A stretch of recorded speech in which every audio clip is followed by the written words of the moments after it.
தைப்பூச திருவிழாவால் நிரம்பிய உண்டியல்கள்.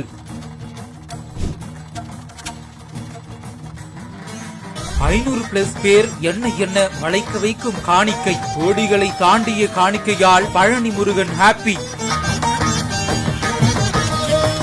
திண்டுக்கல் மாவட்டம் பழனி தண்டாயுதபாணி சுவாமி திருக்கோயில் உண்டியல்கள் தைப்பூச திருவிழா காரணமாக குவிந்த பக்தர்கள் கூட்டத்தால் உண்டியல் நிரம்பியது. உண்டியல்கள் திறக்கப்பட்டு மலைக்கோயில் கார்த்திகை மண்டபத்தில் வைத்து பிரித்து எண்ணப்பட்டது. இன்றைய நாள் எண்ணிக்கை முடிவில் பக்தர்களின் காணிக்கை வரவு ரொக்கம் ரூபாய் 3,31,92,776 இருந்தது. உண்டியலில் பக்தர்கள் தங்கத்தாலான வேல், தாலி, மோதிரம், செயின், தங்க காசு போன்றவற்றையும், வெள்ளியாலான காவடி, வளையம், வீடு, தொட்டில், வேல், கொலுசு, பாதம் போன்றவற்றையும் காணிக்கையாக செலுத்தி இருந்தனர். தங்கம் 557 கிராமும், வெள்ளி 21,835 கிராமும் கிடைத்தது. Malaysia, Singapore, America, Japan, Australia, Myanmar உள்ளிட்ட பல்வேறு நாட்டு கரன்சிகள் 1153 கிடைத்தன. இவை தவிர பித்தளை வேல், ரிஸ்ட் வாட்ச், ஏலக்காய், முந்திரி, நவதானியங்கள், பட்டாடைகளையும் பக்தர்கள் காணிக்கையாக செலுத்தியிருந்தனர். 500க்கும் மேற்பட்டோர் உண்டியல் எண்ணிக்கையில் ஈடுபட்டனர். உண்டியல் எண்ணிக்கையில் பழனி கோயில் இணை ஆணையர் மாரிமுத்து மற்றும் பலர் பங்கேற்றனர்.